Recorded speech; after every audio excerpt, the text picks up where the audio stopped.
ഇനി നമുക്ക് തുലാം രാശി രണ്ടാം ത്രേക്കാണത്തിനെ ഒന്ന് നോക്കാം. അപ്പോൾ തുലാം രാശി ഒന്നാം ത്രേക്കാണത്തിൻ്റെ അധിപൻ ശുക്രനാണ് എന്ന് പറഞ്ഞു. രണ്ടാം ത്രേക്കാണത്തിൻ്റെ അധിപൻ ആരായിരിക്കും? അഞ്ചാം ഭാവാധിപൻ. അഞ്ചാം ഭാവാധിപൻ എന്ന് പറയുമ്പോൾ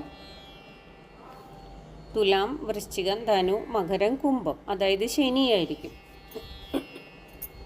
തുലാം രാശി ഒന്നാം ത്രേക്കാണം സൗമ്യവും പുരുഷനുമാണെങ്കിൽ തുലാം രാശി രണ്ടാം ത്രേക്കാണം പക്ഷി ത്രേക്കാണാണ് വരുന്നത്. അതിൻ്റെ വിശേഷങ്ങൾ നമുക്കൊന്ന് നോക്കാം.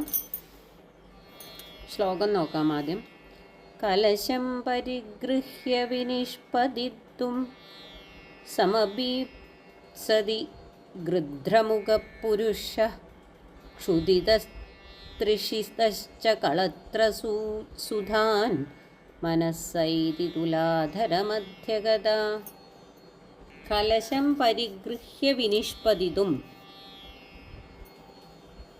ഇപ്പോൾ ഇതിൽ തുലാധര മധ്യഗത എന്ന് പറഞ്ഞിട്ടുണ്ട് അവസാനത്തെ ശ്ലോകത്തിൻ്റെ അവസാന ഭാഗത്തിൽ. അപ്പോൾ തുലാധരത്തിൻ്റെ മധ്യഗതം, അതായത് തുലാധരം പറഞ്ഞ തുലാം രാശിയുടെ മധ്യഗതം, മധ്യത്തെ ഗമിച്ച ത്രേക്കാണം, രണ്ടാം ത്രേക്കാണം എന്നർത്ഥം.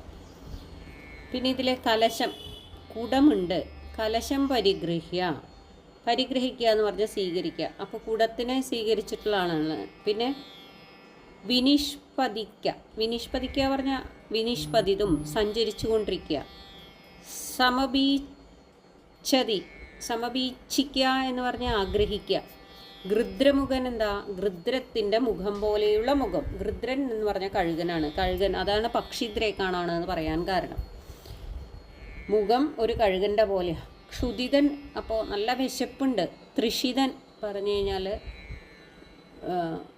വെള്ളം കിട്ടാതെ വിഷമിക്കുക, തണ്ണീർ ദാഹത്തോടു കൂടിയിരിക്കുക. കളത്ര സുതന്മാർ, കളത്രവും സുതന്മാരും, കളത്രം ഭാര്യയും പുത്രനും ഒക്കെ ഉള്ളതാണ്. അപ്പം ഈ തുലാത്തിൻ്റെ രണ്ടാം ത്രേക്കാണം പുരുഷാകൃതിയാണ്. ഒരു കുടമെടുത്ത് പോവാനായിക്കൊണ്ട് ഇച്ഛിക്കുക. പിന്നെ കഴുകുന്നുള്ള കഴുകൻ്റെ പക്ഷിയുടെ മുഖം പോലെ ഇരിക്കുന്ന മുഖമുണ്ട്. വിശപ്പുണ്ട്, വെള്ളം ദാഹമുണ്ട്. ഭാര്യാപുത്രന്മാരെ മനസ്സുകൊണ്ട് ചിന്തിക്കുന്നവരുമാണ്. ഇത്രയാണ് ഈ തുലാം രാശി രണ്ടാം ത്രേക്കാണം. അപ്പോൾ പക്ഷിത്രേക്കാണാണ്.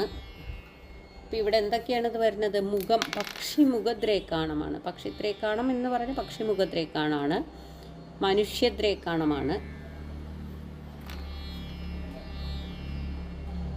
പുരുഷത്രേക്കാണമാണ്. സ്ത്രീത്രേക്കാണമല്ല, പുരുഷത്രേക്കാണമാണ്. ഒരു കുടവും എടുത്ത് പോകുവാൻ തുടങ്ങുന്ന കഴുകൻ്റെ മുഖം പോലെ മുഖമുള്ള പുരുഷനാണ് തുലാം രാശി മധ്യത്രേക്കാണം. വിശപ്പുണ്ട്, ദാഹമുണ്ട്, ഭാര്യയെയും മക്കളെയും പറ്റി ചിന്തിക്കുന്നുണ്ട്. ശനിയാണ് അധിപൻ. അപ്പം ശനിയുടെ സ്വരൂപത്തിനോട് ചെറിയൊരു ബന്ധം നമുക്ക് കാണാം അതിൽ. മനുഷ്യത്രേക്കാണമാണ്. പക്ഷിത്രേക്കാണം, അധിപൻ ശനി. പിന്നെ ഭാര്യയിൽ നിന്നും കുട്ടികളിൽ നിന്നും അകന്ന് ഒറ്റയ്ക്കാണ് താമസിക്കണേന്ന് മനസ്സിലാവും. അപ്പോൾ നമുക്ക് എന്ത് ചിന്തിക്കാം? അവർക്ക് വേണ്ടി അധ്വാനിച്ച് സമ്പാദിക്കാൻ എവിടെയോ വന്നിരിക്കുകയാണ്. വിശപ്പും ദാഹമൊക്കെ സഹിച്ചിട്ട് വേറൊരു സ്ഥലത്ത് ഭാര്യയിൽ നിന്നും കുട്ടികളിൽ നിന്നും വിട്ടകന്നിട്ടാണ് ഇരിക്കുന്നത്. പിന്നെ വിശപ്പും ദാഹിച്ചിരിക്കുന്നു പറയുമ്പോൾ അതിൻ്റെ അർത്ഥം എന്താ? ദാരിദ്ര്യം ഉണ്ടെന്നല്ലേ. കാരണം അത് വിശപ്പും ദാഹവും മാറ്റാനുള്ള പൈസ ഇല്ലാത്തതുകൊണ്ടല്ലേ ആ വിശന്നും ദാഹിച്ചിട്ടും ഇരിക്കുന്നത്. പിന്നെ അധ്വാനിക്കുന്ന ശീലമുണ്ട്, യാത്ര പോകുന്ന ശീലമുണ്ട്. ദൂരെയുള്ളതും ഭാവിയും കാണാനുള്ള കഴിവ്. ദൂരെയുള്ളത് കാണാനുള്ള കഴിവ് എന്താ? പക്ഷിമുഖമാണ്.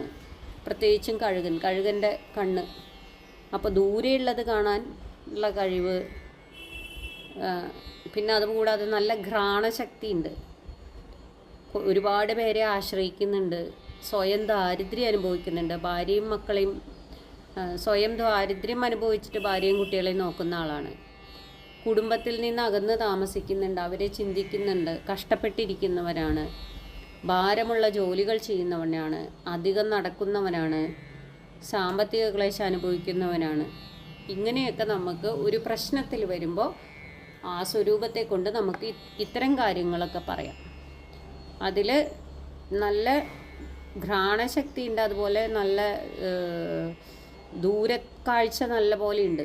ദൂരവും ഭാവിയും കാണാനുള്ള കഴിവുണ്ട് എന്നൊക്കെ പറയാം. പുരുഷത്രേക്കാണമാണ്, മനുഷ്യത്രേക്കാണമാണ്, പക്ഷിമുഖത്രേക്കാണമാണ്. അപ്പോൾ ഇത്രയുമാണ് ഈ തുലാം രാശി രണ്ടാം ത്രൈക്കാണത്തിനെ പറ്റി പറയാനുള്ളത്. കലശം പരിഗൃഹ്യ വിനിഷ്പതിതും സമബീപ്സതി ഗൃധ്രമുഖ പുരുഷ ക്ഷുദിതസ്തൃഷിതശ്ച കളത്രസുതാൻ മനസൈതി തുലാധരമധ്യകഥ.